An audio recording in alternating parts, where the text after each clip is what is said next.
Video like जरूर कर लीजिए और ऐसे वीडियो लगातार फ्री में पाने के लिए चैनल को तुरंत सब्सक्राइब कर लीजिए और बेल आइकन को जरूर टैप कर लीजिए ताकि आगे भी सारे वीडियो आपको मिलते रहे। यूट्यूब में फॉलो करते हैं तो प्लीज ये वाला फ्री टेलीग्राम चैनल जरूर ज्वाइन कर लीजिएगा। सारे नोटिफिकेशन सारे अपडेट यहीं पे आते हैं, ध्यान रखिए। Hello everyone, good afternoon. आज की हमारी डेट है 29 दिसंबर और 29 दिसंबर के इम्पोर्टेंट आर्टिकल्स के अगर आपको ये पीडीएफ चाहिए तो ये है हमारे पेड नंबर्स। इस ग्रुप पे आप कॉल करोगे तो पूरी डिटेल्स यहाँ पे मिल जाएंगी एंड साथ ही साथ ये टेलीग्राम चैनल है जहाँ पे सारी अपडेट्स होती हैं। नेक्स्ट हमारे यहाँ पर आते हैं ये इम्पोर्टेंट आज के 6 आर्टिकल। सबसे पहला आर्टिकल है sanitation solutions adaptation Kaleshwaram dam. ये प्रीलिम्स के लिए ज्यादा इंपॉर्टेंट रहेगा, जबकि बाकी के अपर 2 आर्टिकल्स जो है वो मेंस के लिए ज्यादा जरूरी रहेंगे। डेट के ऊपर डिबेट, आसियान इंडिया का एफटीए, अगेन ये प्रीलिम्स के लिए जरूरी है। फिर ड्रोन अटैक्स। अगला आता है भाई सबसे पहला आर्टिकल सैनिटेशन के सॉल्यूशंस। सैनिटेशन इकोनॉमी आज के टाइम पे जो है पूरी एक ऐसी अर्थव्यवस्था यहाँ पे तैयार हो रही है जहाँ पे जितना भी मानव अपशिष्ट है, मतलब जितना भी ह्यूमन वेस्ट होता है उसको दोबारा से यूज किया जा सकता है। ये वाली जो पूरी एक सिस्टम है ना कि सैनिटेशन जितना भी है उसके सॉल्यूशन निकाल के उसको दोबारा से रीयूज करेंगे, ये आज के टाइम पे काफी ज्यादा पॉपुलर हो रही है। और डब्ल्यूएचओ ने भी यहाँ पर यही बोला है कि वाटर जो है यहाँ पर और सैनिटेशन से जुड़े हुए जो डिजीजेस हैं उस पे पहले तो हम लोग ध्यान देंगे, सैनिटेशन और हाइजीन के इनिशिएटिव्स पे। और जितने भी डिजीजेस जैसे कि डायरिया, कॉलरा, इस तरीके के डिजीज को ध्यान में देते हुए और सैनिटेशन से और ह्यूमन वेस्ट से ही यहाँ पर एनर्जी और न्यूट्रिएंट्स को ऑब्टेन किया जाएगा। वाटर एक तरीके का काफी अच्छा रिसोर्स यहाँ पे बन सकता है जो कि सिर्फ ड्रिंकिंग के लिए ही नहीं, कुकिंग, क्लीनिंग और वॉशिंग के लिए भी इस्तेमाल किया जा सकता है। यूज्ड वाटर या वेस्ट वाटर को एनवायरमेंटल प्रोटेक्शन के लिए यूज किया जा सकता है।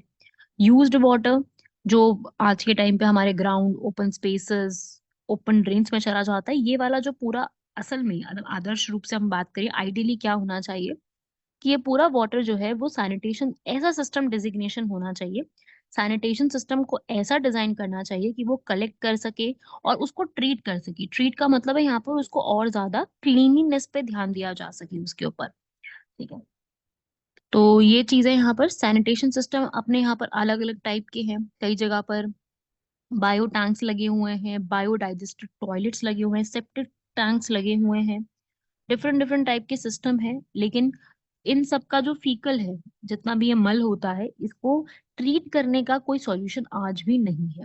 Sewage treatment plants already India में काफी सारे अमाउंट में लगे हुए हैं जहां पर जो भी ट्रीटेड वाटर होता है उसमें उसमें से पॉल्यूटेंट्स और कंटामिनेशन जो होते हैं, कंटामिनेशन मतलब जितना भी वेस्ट प्रोडक्ट है, ठीक है, वो सारी चीजें जो है वो क्लीन करी जाती हैं। ठीक है,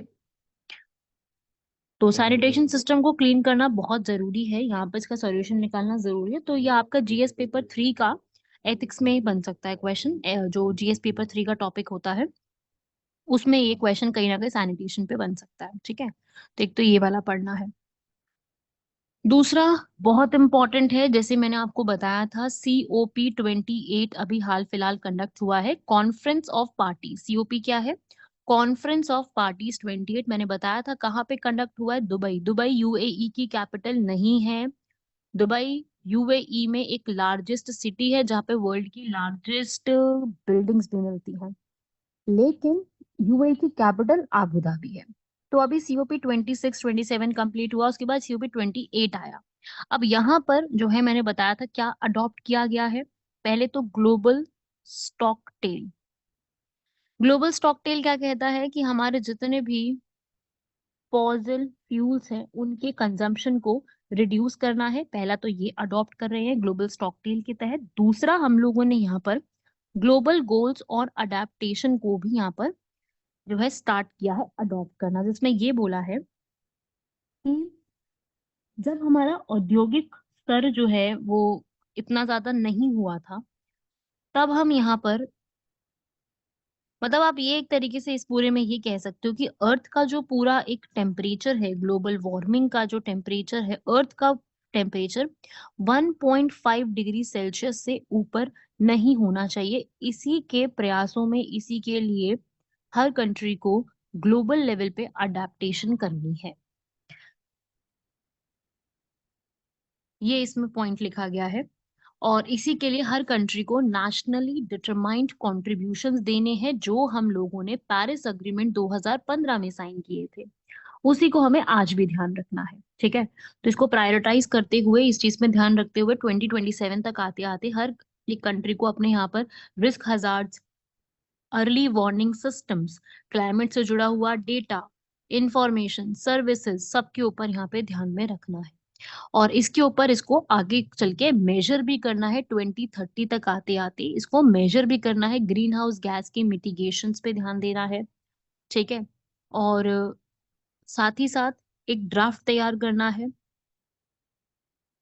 और हर कंट्री को यहाँ पर यही बोला गया था, COP26 भी हुआ था जब, 27 भी हुआ था, कि हम लोगों ने यहाँ पर इतना परसेंटेज कंट्रीब्यूट करना है पर ईयर, ताकि हम लोग अपनी प्लान्स पे और ज्यादा ध्यान दे सके। और जो कंट्रीज अफोर्ड नहीं कर सकती, वो डेवलप्ड कंट्री उन डेवलपिंग कंट्रीज को यहाँ पे सपोर्ट करेंगे।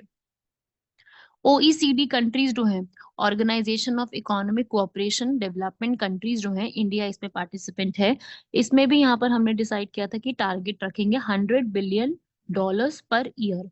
बट ये $100 बिलियन जो है 2020 तक का टारगेट था, लेकिन हम लोग अभी तक सिर्फ उसमें जो फाइनेंशियल रीच कर पाए हैं वो $83.3 बिलियन ही रीच कर पाए हैं।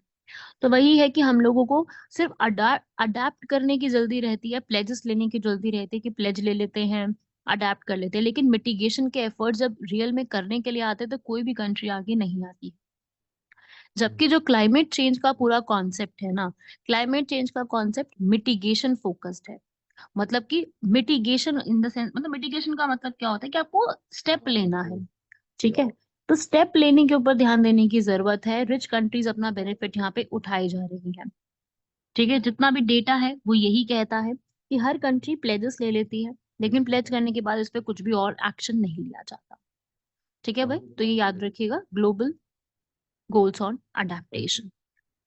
तो ये थे आपके दो आर्टिकल्स, मेंस के लिए ही जरूरी थे ज्यादातर। थर्ड आर्टिकल है कालेश्वरम डैम। अब तेलंगाना की गवर्नमेंट जो है वो उस कालेश्वरम डैम के ऊपर पूरा काम देख रही है, और ये बता रही है कि इस कालेश्वरम प्रोजेक्ट के अंदर किस प्रकार की धांधलीबाजी और कमियां और भ्रष्टाचार किया गया है। देखिए, यहाँ पर बहुत से इश्यूज देखे गए हैं। जो कालेश्वरम प्रोजेक्ट है तेलंगाना का, वहां पर एक बैरेज है, मेदीगद्दा बैरेज। उसमें यहाँ पर, तो इसकी कंस्ट्रक्शन में जितना भी यहाँ पर अमाउंट लगा है, उसमें कोई ना कोई करप्शन और ये सब चीजें देखने को मिली हैं। और सर अब प्रेजेंटेशन भी यही कहती है कि कालेश्वरम प्रोजेक्ट के ऊपर आप लोगों को क्या तैयार करना होगा, कोई ना कोई एक डिटेल्स जो है वो तैयार करनी होंगी। राइट, इसका ओवरव्यू, उसकी कंस्ट्रक्शन की क्वालिटी, जो इसके पास का बैरेज है मेदीगद्दा बैरेज। अब कालेश्वरम प्रोजेक्ट बहुत पुराना प्रोजेक्ट है, गोदावरी नदी के ऊपर। गोदावरी रिवर जो है हमारे साउथ इंडिया की लार्जेस्ट रिवर में है। और ये जो पूरा प्रोजेक्ट होगा, ये करीब करीब जो है तेलंगाना के 20 डिस्ट्रिक्ट्स को पानी सप्लाई करेगा। मतलब पानी इन द सेंस की सिंचाई के लिए, इरिगेशन पर्पसेस के लिए पानी प्रोवाइड करेगा। तो इस पूरे में जब इसको बनाया गया, स्ट्रक्चरल इश्यूज आए, तो यहाँ पर इसकी कंस्ट्रक्शन क्वालिटी के ऊपर ध्यान दिया गया, और ये बताया गया कि इसके अंदर जितनी भी मनी इन्वेस्ट हुई है, वो उतनी मनी जितनी सैंक्शन हुई थी उतनी इन्वेस्ट हुई नहीं है। दैट मीन्स इसमें क्या किया गया है, तेलंगाना के जो भी सरकार है, वहां पर उन्होंने इसके ऊपर पूरे तरीके से करप्शन को यहाँ पर किया है, और इसके ऊपर प्रोजेक्ट को पूरा कंप्लीट होने ही नहीं दिया। तो यहाँ पर काफी ज्यादा जो है प्रॉब्लम्स हैं। ऊपर से इवन वहां पर इस चीज का भी ध्यान नहीं रखा गया कि अगर इन केस वहां पे फ्लड आ जाता है या अर्थक्वेक आ जाता है, तो उस केस में वो कालेश्वरम जो पूरा डैम है अपने आप को किस प्रकार से प्रोटेक्ट कर पाएगा, क्या वो उतना प्रोन है इन चीजों के लिए, ये भी उस पर ध्यान नहीं दिया गया है। तो ये पूरा एक कालेश्वरम डैम है। हमसे क्या पूछा जा सकता है इसमें, मतलब ये प्लेस आ गई ना न्यूज में, तो हमें से ये पूछा जा सकता है कहाँ के रीजन में है, तेलंगाना में है। तेलंगाना आंध्र प्रदेश से 2014 में सेपरेट हुआ था। दूसरा इंपॉर्टेंट, ये कौन से रिवर पे डैम बना हुआ है, ये है गोदावरी रिवर पे। और तीसरा क्वेश्चन, इसका बैरेज का नाम क्या है, जिस बैरेज से इसको स्टार्ट किया गया है? तो बैरेज का नाम है मेदिगद्दा बैरेज, वहां से इसको स्टार्ट किया गया है।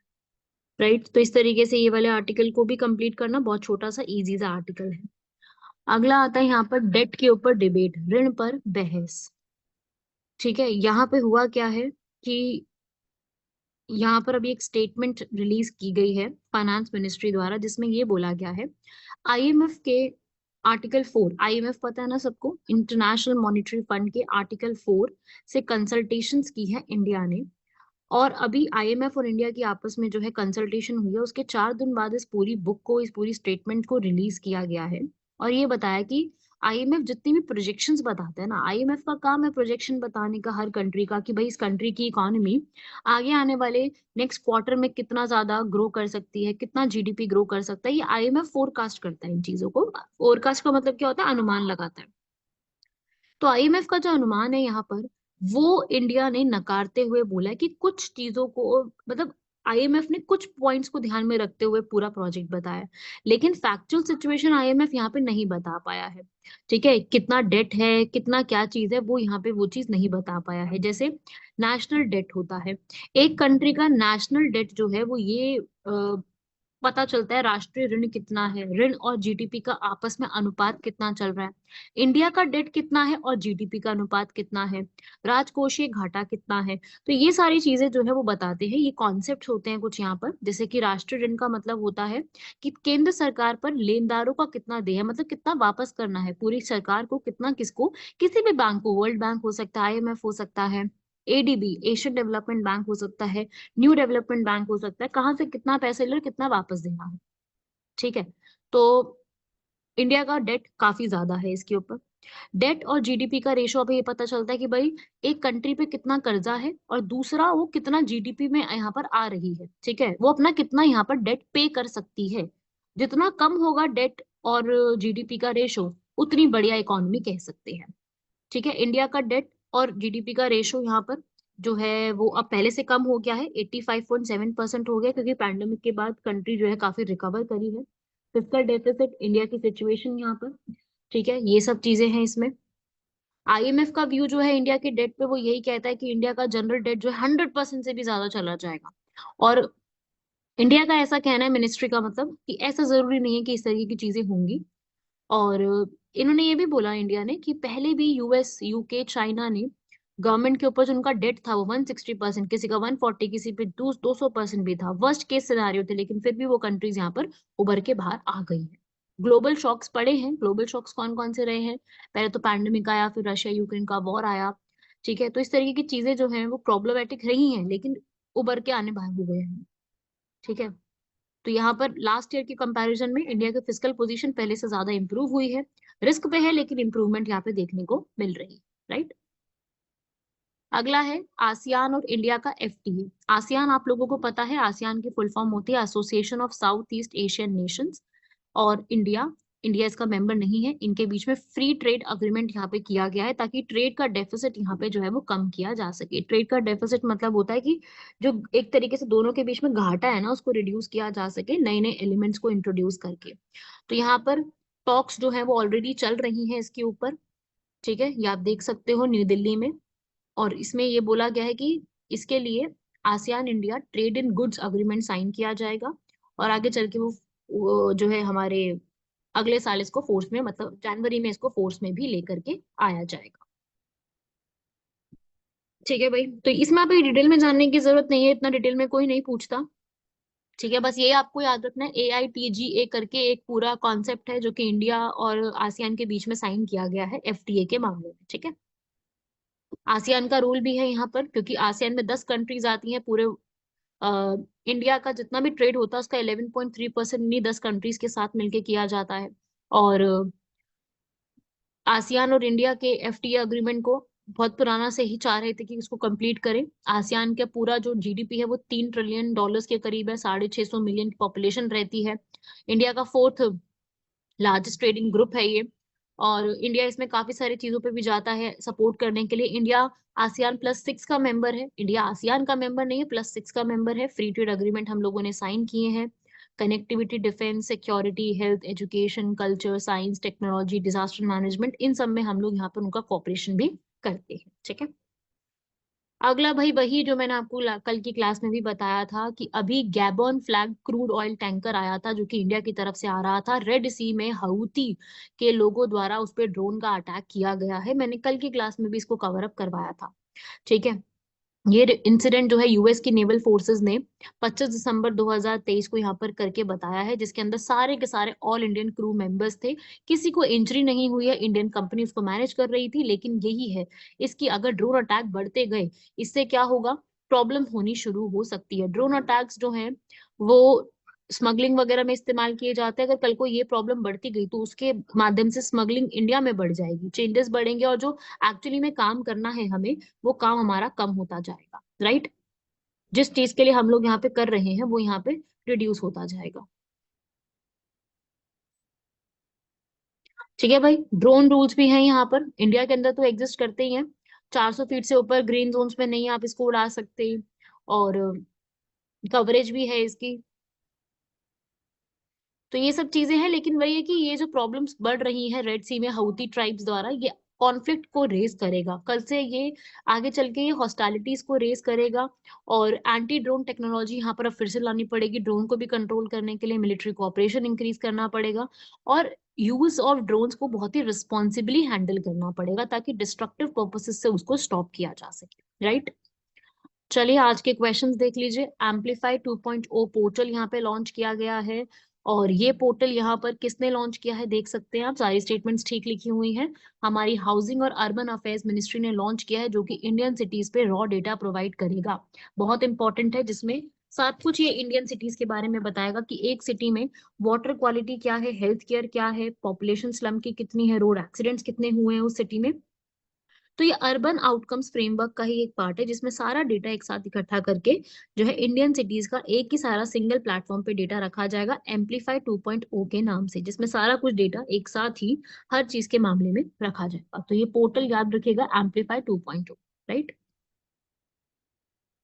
अगला है fibre optic cables. Fibre optic cables जो है वो इस तरीके की एक डेवलपमेंट है, जिसके थ्रू इंटरनेट जो है वो यहाँ से एक जगह से दूसरी जगह ट्रांसफरेबल बन जाता है। ठीक है। इंडिया भी यहाँ पर खूब कोशिश में है कि हम लोग इंडिया से बाहर भी इसको यहाँ पर ट्रेस कर सके। ठीक है। ये आप देख सकते हो, ये जो है एक फिजिसिस्ट थे चार्ल्स काउ, उनके द्वारा स्टार्ट की गई थी। थिन ग्लास स्ट्रैंड से बनी होती है digital information. Speed of light 3 × 10⁻⁸मीटर पर सेकेंड की स्पीड से जाने वाली डिजिटल इंफॉर्मेशन को यहाँ पर स्प्रेड कर सकती है, लॉन्ग डिस्टेंस में भी लेकर के ये जा सकती है। ये इसका बेसिक वर्क है। ठीक है। तो वही है, आज का क्वेश्चन भी कुछ इसी टाइप का है। एम्पलीफाई का यूज बताना है आपको। ठीक है।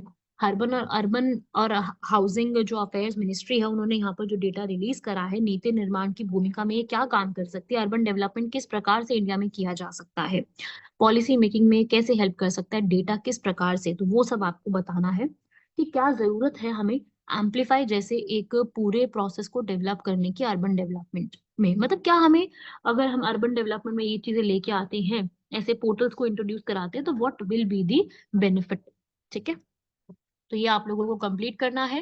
कोई डाउट हो तो पूछिए। ये साल खत्म होने वाला है, अपनी पढ़ाई को जारी रखिएगा, पढ़ाई को रोकने की कोई जरूरत नहीं है। हाँ, एंजॉय करिए लेकिन पढ़ाई साथ साथ करते रहिएगा। मिलते हैं आप सभी लोगों से अगले लेक्चर में, तब तक के लिए धन्यवाद, शुक्रिया, जय हिंद।